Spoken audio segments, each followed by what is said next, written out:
तालीम उर्दू रुक़ैया तारिक के संग के साथ रुक़ैया तारिक आपके संग संग और साथ साथ मेरे प्यारे ओ लेवल्स के बच्चों, जैसा कि आपको मालूम है कि मैं ईमेल करवा रही हूँ। पहले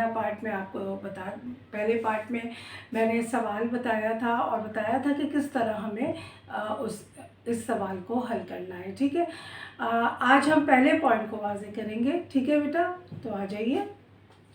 अच्छा जी, सबसे पहले आप जो है वो ईमेल एड्रेस लिखेंगे toahmad@gmail.com।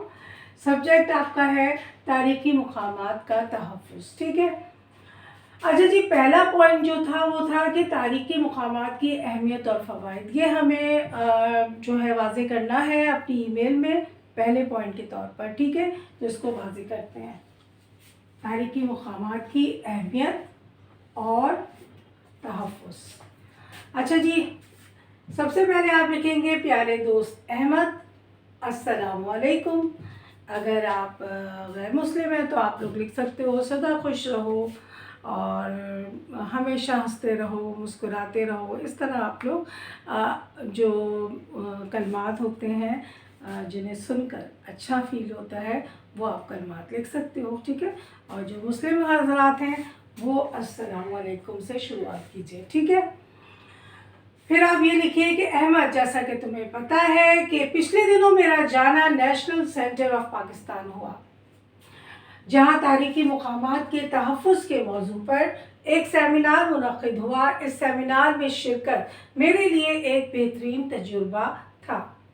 बेशक तारीख़ी मुक़ामात की अहमियत हम सब की ज़िंदगियों में होनी चाहिए, क्योंकि अगर हम अपनी जड़ों से पेवस्त रहेंगे तभी हमारी इज़्ज़त और शान है, वरना हमारी हैसियत उस कौवे जैसी हो जाएगी जो चला था हंस की चाल और अपनी चाल भी भूल गया, जो इधर का रहा ना उधर का रहा।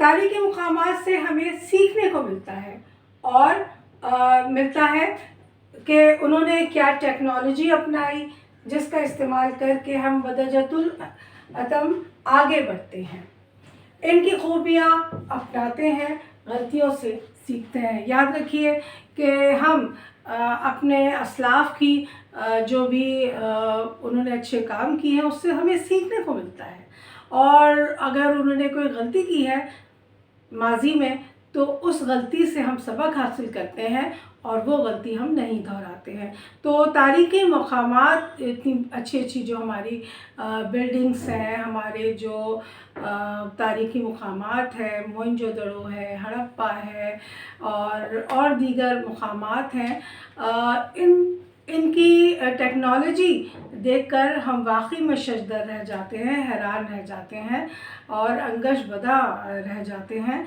कि उस ज़माने में भी 4000 साल पहले भी ऐसा कुछ होता था, हुआ है। तो सीखने का अमल हमारा चलता रहता है और सीखते रहते हैं हम तारीख़ी मुक़ामात को देखकर, और हमें फ़ख्र भी महसूस होता है। ठीक है ना, हमारे असलाफ़ ने इतनी अज़ीम चीज़ें बनाई, इतनी अच्छी चीज़ें बनाई हमारे बुज़ुर्गों ने, जो आज तक 7 अजायबात में शुमार होता है। ताजमहल को ले लीजिए, हमारे असलाफ़ ने बनाया, मुग़लिया सल्तनत ने बनाया, मुसलमानों ने बनाया, और भी बहुत सारी चीज़ें हैं जिससे देखकर हमें फ़ख्र होता है। ठीक है, और हमारा शुमार भी तरक्की याफ्ता कौमों में होता है कि उनके दौर में ये टेक्नोलॉजी थी, ये तरीक़ा इस्तेमाल किए गए थे बिल्डिंग्स बनाने के लिए, इमारत बनाने के लिए। तो इस तरह की मालूमात आप लोग यहाँ दे सकते हैं।